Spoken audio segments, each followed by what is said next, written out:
start out by introducing us.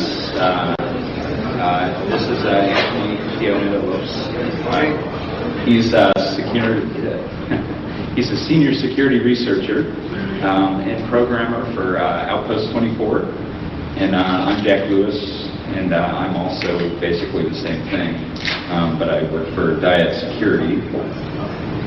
And basically what we're going to talk about today is a GPL proof of concept virus, and it specifically is a multi-cavity NOP infector. Anyone who follows the virus scene may have heard about multi-cavity infectors, which will infect like padding after like a segment that doesn't fill up a whole page or whatever, and they'll chain all those cavities together. We actually kind of have a somewhat different strategy, which you'll see. And the important part here is that it's tied to the CPU. And by CPU, I mean more than one, but currently we only have support for Intel. But basically any CPU that uses NOPs for function or code alignment, it says, or actually Spark. But anyways, yeah. So basically the important point here is that we don't depend on any executable segments onto the file that we infect, hence the multi-cavity infector. And the basic strategy about how it works is it overwrites NOPs and the target to be infected. With a NOP, if you don't know, and I assume almost everyone here knows assembly, but basically NOP is just Intel for, sorry, is that, it's much louder. But basically NOP on Intel is exchange EAX. So obviously it doesn't do anything. And so the virus actually targets anything that operates within a flat memory model. So if you're not using one, it won't work. And also what's important is that there was some media article that happened, and we don't actually remember the details, but something on Washington Post about a cross-platform virus. I think actually was stemmed from a reference to this talk, but the code that was on the internet that like got /dotted or whatever it was actually someone else's code that actually just depended on a segment onto an executable and infected that. Just had two strategies for Windows and Linux. This strategy is quite a bit different, so it's actually not the same thing. So hopefully this being REcon, you guys all know assembly, most of you anyways, and you're familiar with the Unix system calls and their Windows equivalents. Some of this is kind of technical. Some of this may seem revolutionary, scary, I don't know, maybe done before, or just maybe minor breakthroughs, but actually we're bringing a lot of it together to make something pretty cool and pretty unique. So I'm going to do my best to explain that. This is my first talk, but Jack's done 20 years, so we'll do all right. So the idea came to us after I'd written an ELF static linker. I was writing an assembler just for fun, and I needed a linker before I could actually have running executables out of my assembler. So with this, I started playing with self-replicating code in various ways, and we started talking, and we just came up with this idea, like, why don't we do something with NOPs? Well, there's all this space that's in the executable, that's being loaded into the executable protected memory that both on Windows and Linux and all the systems that those NOPs just sit there, we could overwrite them with something. So, so we found these large groupings up to 15 bytes, and Jack's going to explain later, it's kind of technical, why these NOPs are actually here. It's for function alignment, code alignment. Usually they use, for data alignment, they use null or 00, whatever. So it's easy to find these large patterns. We're basically looking for patterns. We look for 0x90, and that's the opcode in Intel for NOPs. So we look for those and we find large areas of them. And so we can open it. Okay. Yeah, so instead of figuring out how to write a virus that was like less than 16 bytes, so we decided to chain all the jumps together, so chain all these areas together. So we insert a little bit of code, and then we add a jump at the end to the next area of knobs that we find, and then add a jump at the end of that, and keep going. So it's basically, it seems like it's linear. Jumps don't mess with the stack or anything like that. So it seems that the code thinks that it's just running in a flat memory, so linear memory. So if anyone else developed a heuristic for this, then fine. It's not difficult to obfuscate this furthermore and take it to the extreme. Like we had an idea last night, actually. You could write the first opcode of the knob area. You could just put in some random byte, like maybe an E9, which is opcode for a jump. It would think, and then if some static analyzer is looking at your code, it's going to look like just your code is going to look like the operand to the address. And you guys, I'm sure, all have done obfuscation. You can come up with whatever for this if you do it under 15 bytes for each instruction. Let's see.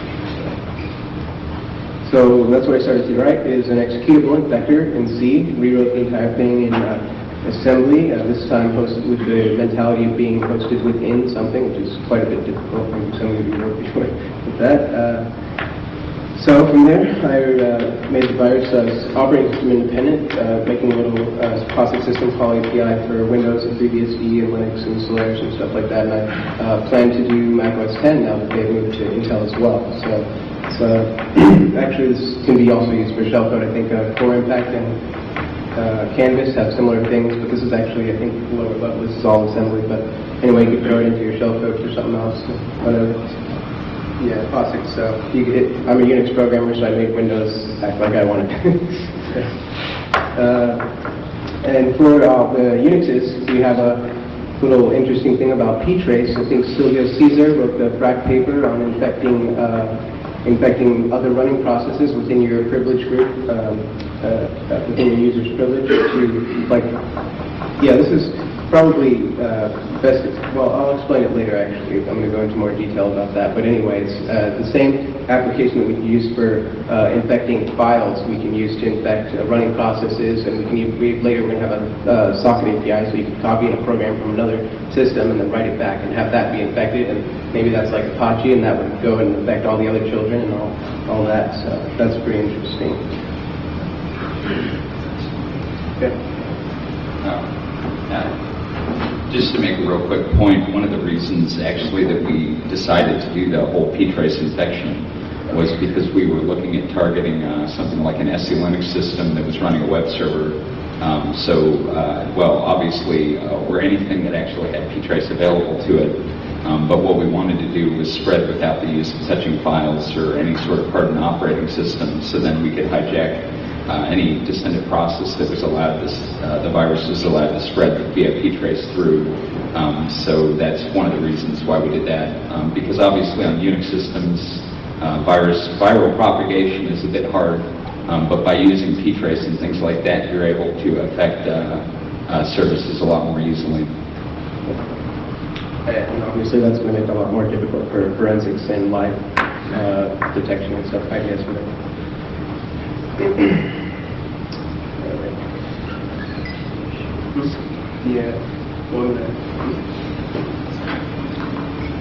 Well, I'm going to talk about it more later, but we are doing something also with this, more specifically to backdoor libc. This is only for Unix, but we can backdoor the execbe system call, and I'll go into more detail later, but we're looking for processes applications that users are executing from the command line, like SU and stuff like that. So we can modify their arguments or redirect their input and output to do whatever we want, or redirect control if we want to. Like, for example, well, actually, I'll just go on and I'll explain that later. The first thing we do is identify the OS. It's not too difficult, actually. On Unix, you're going to have all the segment registers are going to be, most of them are going to be all the same. It's Unix, and then Windows is going to have, I don't remember which two, but two of them have to be different for some reason. And then to differentiate between Unixes, I can see Linux, the system call return error values are going to be negative, and on the BSDs it's going to be positive. So then from there you can, I haven't done it yet, but you can figure out Solaris from previously and so on.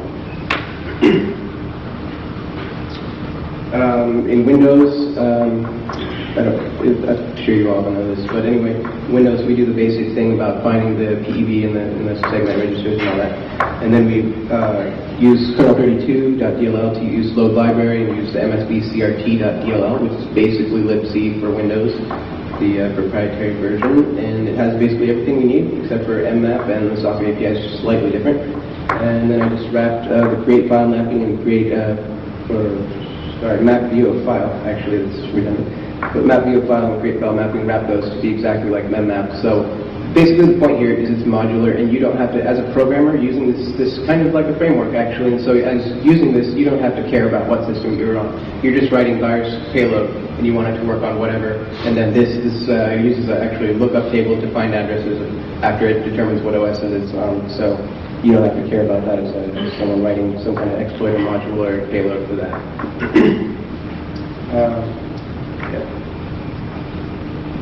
Okay.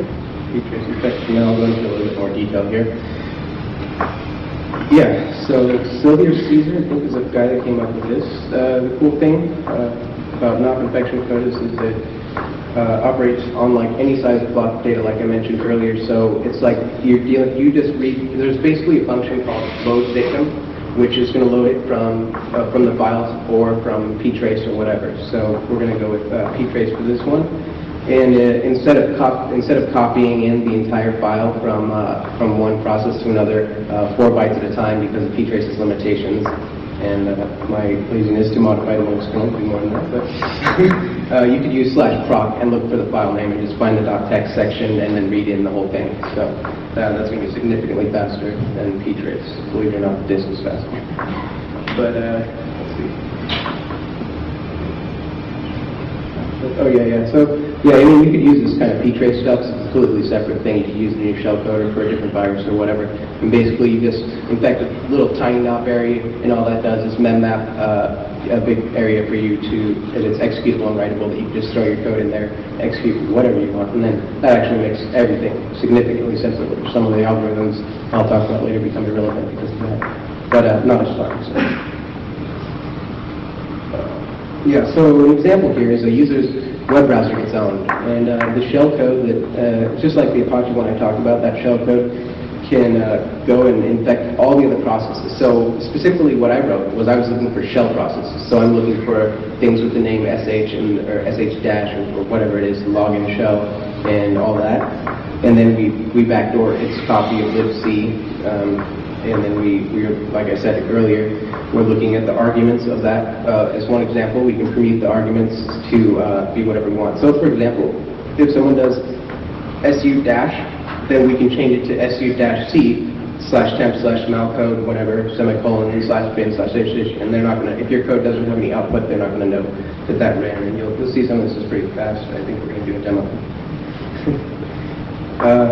Yeah, so I'm not going to go into this, but it's been done. But we're using the dynamic linker structures in memory to find libc and find all that stuff. And actually, I'm just brute force looking for exec-e. It's pretty fast because it's a very standard byte pattern. You move whatever the number is for exec-e into the AX register and call int 0x80, and it seems to always be in the same order. I did a little bit of statistics, and it seems to work fine. So that's how we find exec-e in libc and backdoor, and we actually keep our own entire copy of it. So we just pass on control after we've done what we've done. So that the user would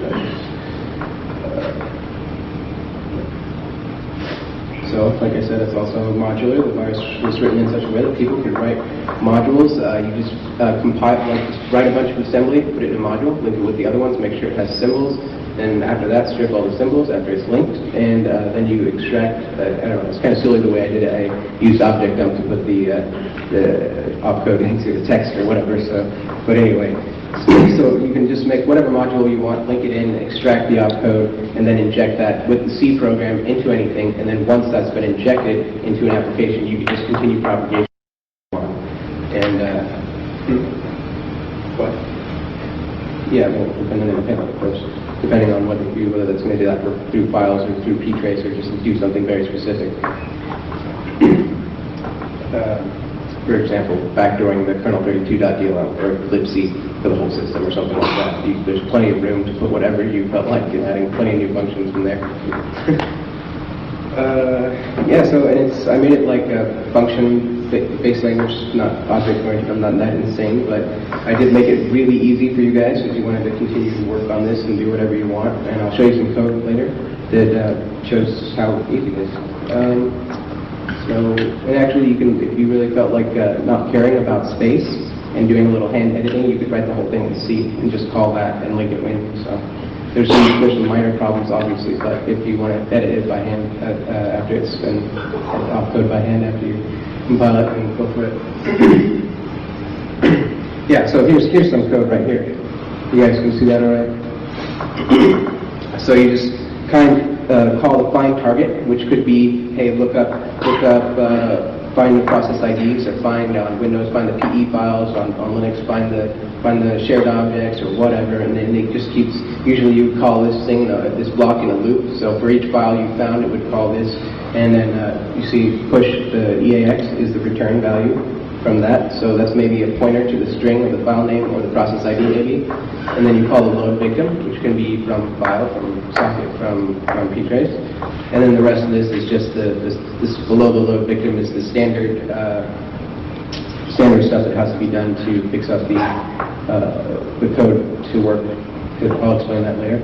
But and then at the bottom is just unload the victim, either write it back to disk or use ptrace.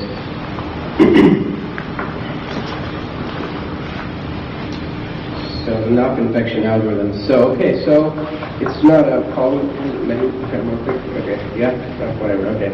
So anyway, just change basically every single file is going to be different in the layout of the knobs because they have, of course, different function sizes. So there's going to be total just different landscape basically. So you need to. Then that also means that the jump operands that from the old file that you have infected that is infecting the new file, all those jump operands in the new one are totally invalid because they're just offsets. So you need to go through and modify all of those. And I came up with a few little algorithms here. And the key to this is walking. You should keep in mind that you have both executables in memory. You walk both of the instructions by knowing the sizes of each instruction. That's important on a CISC architecture. It's not going to matter for Spark. But for Intel, we need to know the size of each instruction so we can walk one by one through the map. Yeah. So this idea is kind of similar to like an instruction set translator, like the PowerPC to x86 thing that Apple did.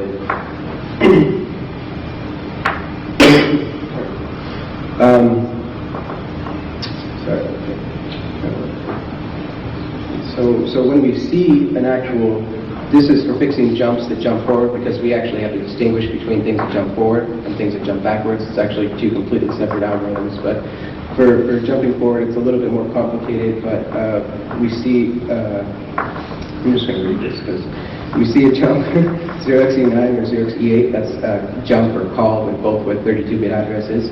And we need 32-bit addresses because the 8-bit aren't going to work because the knob areas are so far apart. And maybe it might work in a small executable, but in general, if you want reliability, that's not going to be good. So then we do a calculation to determine the operand of the jump should be by walking forward more, so we're keeping track of where we were. And I'm going to show you the variables that I use in this because I think it makes it a lot clearer than me trying to explain this because it's just how I keep track of things. Yeah, so I'll actually do that. I'm going to move on to this. Simultaneously, this is for fixing jumps that jump backwards. It's a lot easier, a little bit more caveman, takes more time, but still works. Simultaneously in the old file, the new file, we just walk each individual instruction, as I said before, walking, knowing the sizes, and using the jump chains, and keep finding all the instructions. We check the distance between the beginning of that instruction and any jump instruction with a negative argument, which is equal to the absolute value of the negative argument, the distance between those. So, I mean, you can it's just basically saying, here's an instruction. The function's called am I asked for. So it goes through every single instruction and says, am I asked for? Am I ever called back to? So that's basically it. And then it fixes the operands based on what it finds. I don't know if you can see this, but here's the variables that I use to keep track of that. Like the last JA would be the last jump address, so I'm keeping the address of the operand of the last jump so I can write back to it after I'm going forward and finding out new information. The V start is where the virus begins, and the E entry. I did a lot of like Unix terminology here, but the same stuff works on Windows. But the new entry point. So the old opcode, this is the point right here, the old opcode position and the new opcode position, and the same for the size lists too. So you're just keeping track of everything that you're walking through. And that's basically what it comes down to, and after that you can figure it out. Okay, some code that nobody can read at all.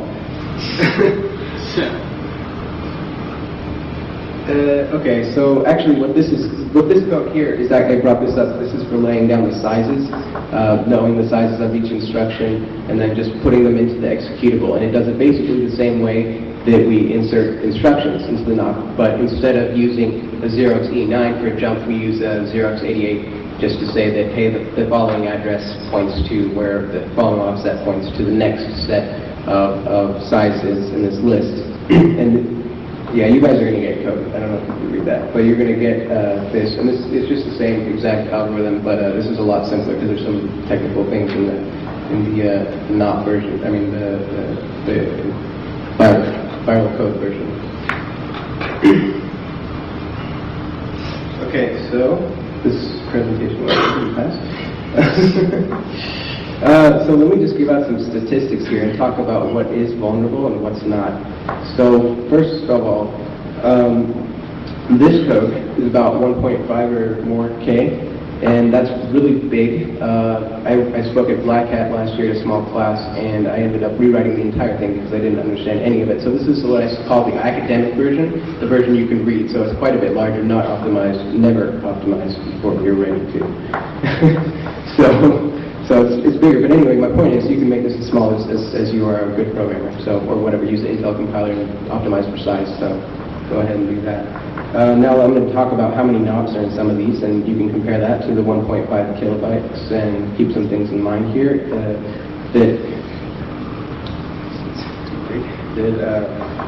just because it has 4 kilobytes of knobs doesn't mean that's how much space you have, because some of those knobs are only 1, and you need at least 6 to put one instruction and a jump instruction. So to chain things together, you need at least 6. So it's not as terrible as it looks, but for Windows it looks pretty grim. For Bash it's 4K, and so it's not going to fit in that. For Vim it's 12, and this is just estimation. You can't really perfectly say unless you analyze every single binary on everyone's computer. It's just ridiculous. So these are just estimations of whether it will work or not, or what I'm saying. So the Postgres for IA32 Linux has 19,000. Adobe Acrobat for IA32 has 38,000. Uninstall Firefox.exe has 18,000. AutoRunS.exe has 10,000. So everything here that I mentioned after Bash is basically owned. Regedit, 51,000. This MRT.exe, I don't even know what that is, but 89,000 knobs. So, and then we have kernel32.dll is 12,000, and that's actually really important because if we backdoor the system libraries, you're going to go a lot farther. I tried to do it in msvcrt.dll, and there's only 65 knobs, so it didn't get me anywhere. And then libc is the same. Like I said, we can backdoor anything permanently on the system, rootkit, whatever. Okay, these statistics were taken from Windows XP Service Pack 2, who knows what software installed, and Slackware 10. And FreeBSD is actually not too vulnerable in most cases because it uses sometimes 4-byte alignment for code, for text. So there's not a lot of room for infection. There's a few libraries that are vulnerable, but the majority of it's not worth playing with. But there's still, actually I didn't bring up my statistics from Solaris and different things, but there's plenty of knobs on all the systems. Haven't done the Mac OS 10 yet, but I'm sure there will be plenty. So we're looking forward to that. You want to do this?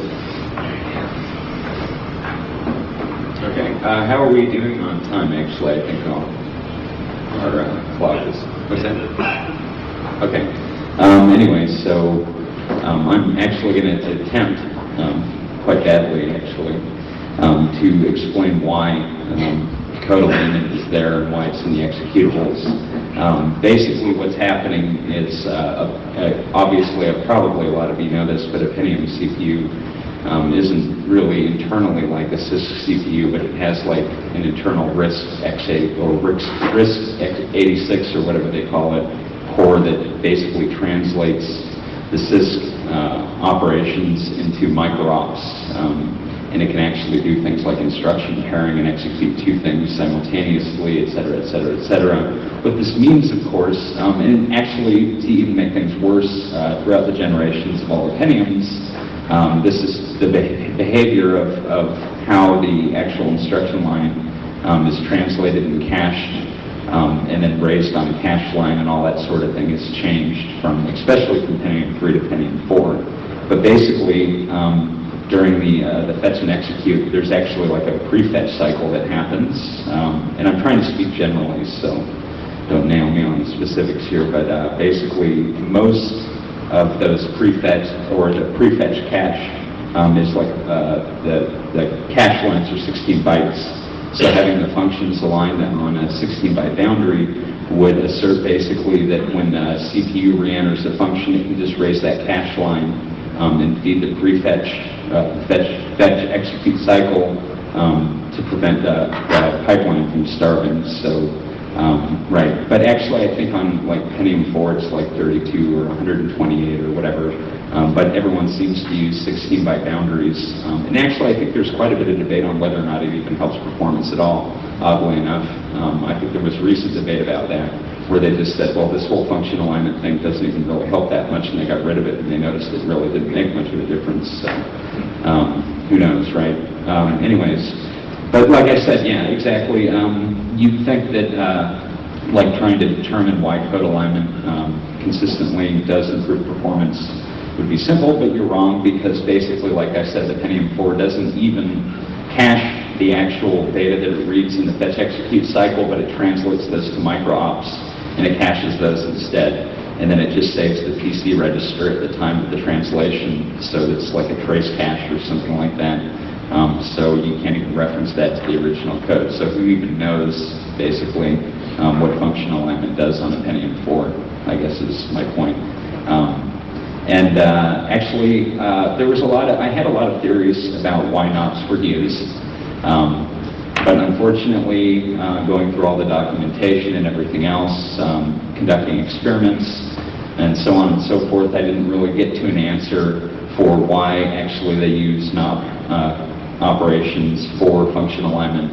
Actually, it seems to me that it would make a lot more sense to use like int3 or something, because there was someone brought up like, well, what if your program misbehaved and it jumped in between a function and it landed in an alignment area? And so, on first thought, you would think that a NOP operation would be what you would want there. But if you actually sit and think about it, you don't actually want your misbehaving program sliding through an alignment area and entering another prologue. So that's, like I said, it doesn't make any sense, actually. I'm just going to admit it. No idea why. Actually, it seems like the linker is the guy who's adding all the NOPs into the binaries anyways. But as for the reasoning for, I thought for a while, and I think actually it's just a bunch of BS, basically, but I thought for a while that one of the reasons why NOPs were being used had to do with like the way that speculative execution worked, but I think I'm actually full of it. And really it's just arbitrary, and maybe it's legacy, I have no idea. But you know how Intel is, it's been around forever and there's so much backward compatibility. Maybe there's just no reason for any of it at all. So unfortunately, if my slide was confusing, then that's probably how I felt researching all this, so sorry about that. What's that? Okay, and basically we have a whole bunch of code written in C and assembly, and a lot of, actually we have some text files that talk about the algorithms that we're using. And I don't know if you guys followed the algorithm that he was explaining for how he lays down the payload and fixes the jumps inside the payload or whatever. But if you didn't catch that, actually you could just go to this URL here and download the code and go through probably the C version. First would probably be a lot easier to follow before you jump into the assembly version. So, do you want to? So what we're going to give you in this is some code to find files on the file system. And a lot of this is not integrated. I'm not giving out a weapon here, but so there's code to find files, find executables on Windows and Linux. There's going to be the ptrace that so far only works on Linux. There's going to be a bunch of statistics, a bunch of files, contact info, and the main virus in C, and that's where you're going to want to start, right there, the count ops function, and start reading that, and I think the rest of it's going to become pretty clear. And can you guys see this URL here? No, nobody can see this, can they? It's, let's see if we can get another tab here or something.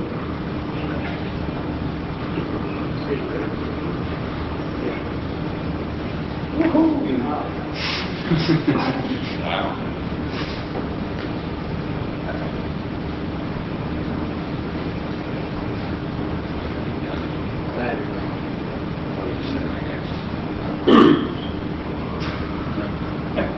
One second.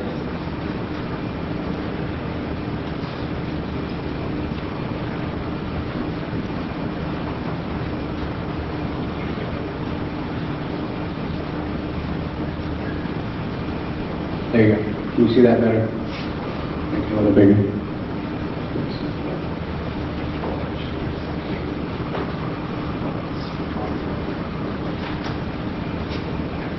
My There keyboard's you go. tricky. Okay, you can see that, right? So at that website, and right after this talk, I think in about half an hour, we're going to put the stuff there so you can download all that stuff. And The turbo is also for something on the CF. I think that's just the slides, though. Is it? Yeah. Just the slides? Yeah, we'll give you that, though, in a minute. I just wanted to organize a little bit more. But yeah, so. And actually, this is, so like I said, like you said, actually, this is GPL. I'm interested in other people contributing to whatever. We had a guy last year at DEF CON rip our code off and use it for an entirely kind of white hat purpose as far as defense, kind of a dumb idea. I don't know what he did, like injecting some functions into some program he was trying to protect, so it changed malloc allocations or something stupid. I don't know. But anyway, no, seriously though, you could come up with better ideas and use this for something white hat. You know, like binary patches and stuff for proprietary code. You could use inject stuff into the NOPs and change the entry point when you set up things and do whatever you want. You know, I don't know what it's really useful for. Okay, yeah. Go ahead. Yeah. Okay, just actually, this is probably worth saying, just so we don't seem like really evil virus writers or anything like that. We should probably point out this whole thing came about when we were actually giving a class that we called targeted malice. So basically, what that meant was we just kind of were playing out the scenarios. Well, what if someone is going after you? So that's where we were like, okay, well, you're running Linux, so we'll actually write a specific virus that operates on Linux that doesn't append on sections and so on and so forth, that can spread via ptrace, that's modular, so that we can change the code paths and stuff like that just quickly, so that we can have a targeted infection that we can deliver behind something like a buffer overflow vulnerability. We can inject the virus into the running process and hijack all the processes and wait for a sysadmin to go up to a terminal and SU, and then we would have root on the system through the viral propagation. So that was kind of the idea of doing all of it in the first place. But actually, I don't know, we can talk a little about preventing infection. Unfortunately, with this particular way that we infect things, the most, well, yeah, with it, yeah, it's pretty hard to detect, actually, that something has been infected by this virus, because unfortunately, I think the file size doesn't change. The only thing that it's obvious is that the executable kind of starts at a different place. But if you actually, one of the big things with, I guess, antivirus detection is that if you want to check a file for a virus, it needs to happen in a certain amount of time. Otherwise, the consumer is going to end up hitting cancel on the antivirus scanner, because that's all the computer is going to be doing. So one of the important things about detecting a virus is that there's some sort of quick way to determine whether or not a file is infected. One of the design goals, or actually side effects of what we were doing, was that you actually have to pull apart the executable and do a lot more analysis to figure out whether or not it's infected. Basically, you have to look and see. The obvious one is there's just not a lot of NOPs in the infected executable. But you can't just generally say, pull down like one segment and look at it and go, there's not very many knobs in that, it's infected with a virus.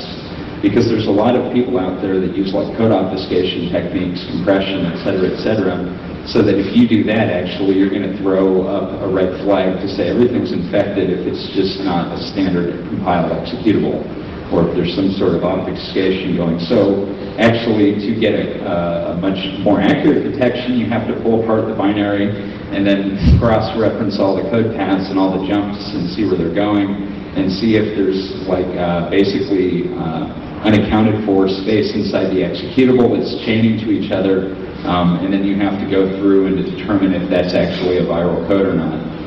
If you want to do it thoroughly, of course there's shortcuts you can do, but you can see how bad the problem is now, because you actually have to do analysis of the code paths inside the binary to figure out if it is infected or not. So, I mean, to actually prevent infection, you can do something really stupid, like you can change the knob to like an int3 in your function padding, and so the current virus won't infect you because it won't see any knobs in the executable. That's like the caveman way of protecting yourself against this virus, or just to insert random data.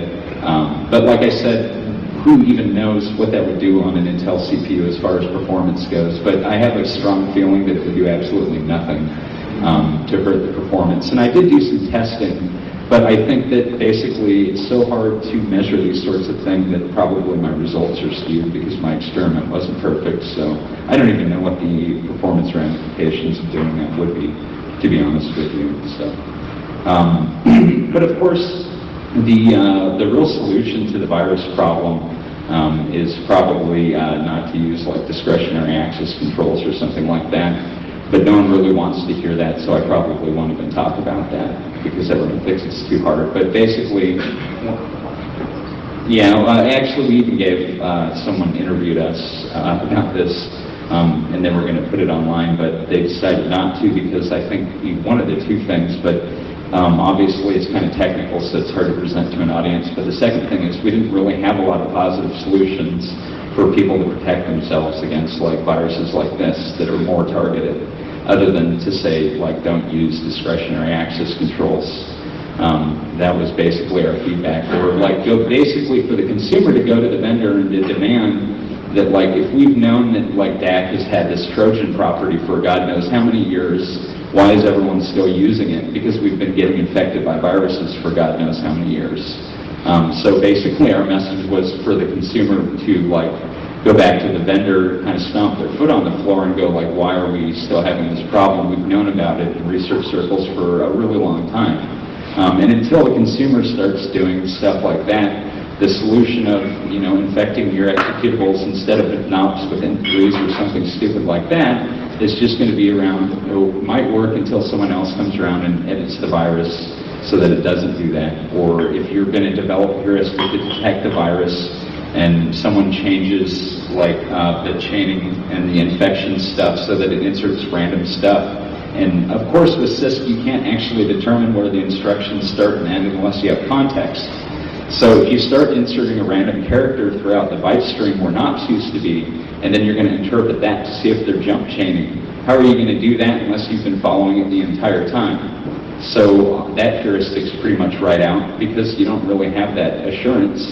And you could even make the infection algorithm random so that after every read from a function, there's either a call or a read or whatever instructions you're using for chaining are randomly spaced so that there's always some random padding there with a random character, or even like a 0xC C8 or something, or yeah, E8.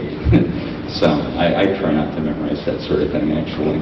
But anyway, so I guess that's kind of our message is we're not actually virus writers, but we're more interested in actual security. So yeah, or SE Linux is actually kind of a good thing to look at. And one of the reasons why we were looking at doing this to see what we could get away with on SE Linux. And of course, like by default in the SE Linux security policy, you can't even really use ptrace a lot. So, I mean, there's just numerous problems with infecting an SE Linux system, other than the fact that like execution and file access controls aren't transitory on SE Linux like they are on Windows and default Linux, so that makes it a lot harder. So. So that Washington Post guy brought up some idea of something on Windows to drop your rights or something like that. So I don't know whether that actually works, but I guess it's a similar idea, like a really weak version of Mac. So yeah, SE Linux, trusted Solaris, stuff like that. So I wanted to thank Ian M. Gallagher from Seattle, Crash. I want to thank Jack here for getting me here, Hugo for putting on this conference, and all the REcon guys. It's been very nice helping me around here.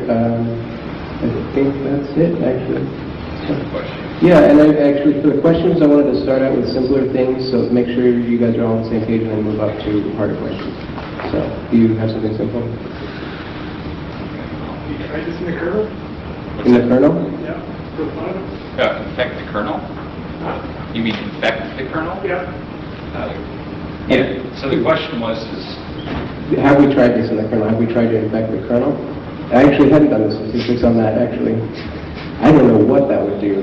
I think that would be really hard, yeah. actually. At least in Linux, or it wouldn't be operating system independent anymore. Yeah, and then obviously. you'd be stuck to this very specific kernel and kernel version. Not only that, I think you'd be stuck with like Linux 2.6 or something like that. Yeah. So you can this, because this is working. Right, yeah, you're going to have a lot of issues, like, memory maps are not going to work anymore, mallocs not going to work anymore, nothing. You can't build libraries, and it's just going to be real hell. Theoretically, you could, though. Yeah. It just would be... Yeah. But the basic algorithms here, the NOP stuff, is going to work on that. If you wanted to inject code and do some, maybe have some legitimate use for this, I think that would work. But if you want to do all the crazy virus stuff, it's going to be really hard. Oh, actually, yeah, so, sorry. Yeah, if you wanted to do like a rootkit that used the NOP areas inside the kernel to hide its code or whatever, you could do that pretty easily. It's just that whole viral propagation thing obviously isn't going to work out very well. So. Yes. Yeah. Can you comment on the fact that MSCRT has only 65 of those phones? Yeah, actually, I can. It's because of TSCations, because they don't want you to know where the functions are. And the same thing, it seems that Explorer.exe has plenty of knobs, but iExplorer, the Internet Explorer version, has none. And then sometimes it's because I actually talked to some Microsoft guys up in Seattle, and they were talking about all the crazy things that they run their code through to make it obfuscated, so you can't tell. Basically what they're doing is they don't want you to know where the function boundaries are, and they do some really complicated stuff for you not to find that out. And they've written several tools based on that idea to do that. So is that still MOPS then, on the complicated ones? Yes, exactly, and all kinds of different ways for returning from functions and different stuff like that. It's pretty complicated, but maybe, I don't know, there was a Microsoft guy here, you might know.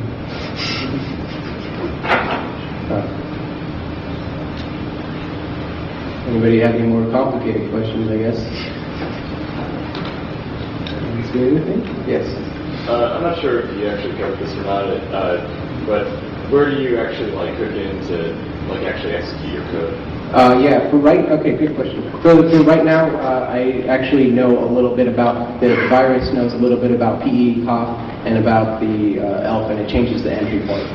But the permanent solution, I don't think that's a good idea as far as reliability. I think what you want to do is just look for the beginning of the code. Where does that start? And then overwrite some of that code, copy that code into your own stuff at the very end of your code, so it just goes back to that.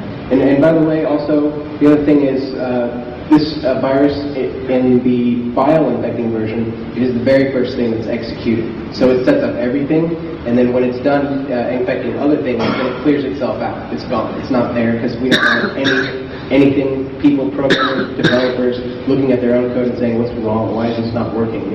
Put it in GDB, and by the time this is executed, it's done. It's gone. Oh yeah. So we have a little demo here. I didn't have time to finish everything as far as putting it together here, but basically right here, I'll just run it, and it didn't work at all. All right. But anyway, the idea here is that you use the C infector to infect executable, and that continues to execute infect the removal.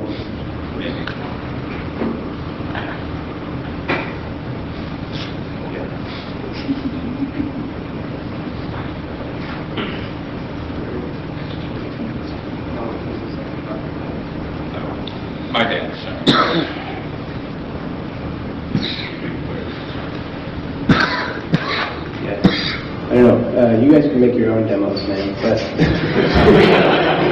yeah, I mean, actually, that's why I'm giving out the code, so you guys can play with it and have a lot of fun with it and come up with some other more productive uses for this and stuff. And I was actually thinking about opening a source code page or something, so you guys can contribute to the main code line if you want. I'll credit you in my next presentation or something. So no more questions at all? Anybody? All right. Thank you.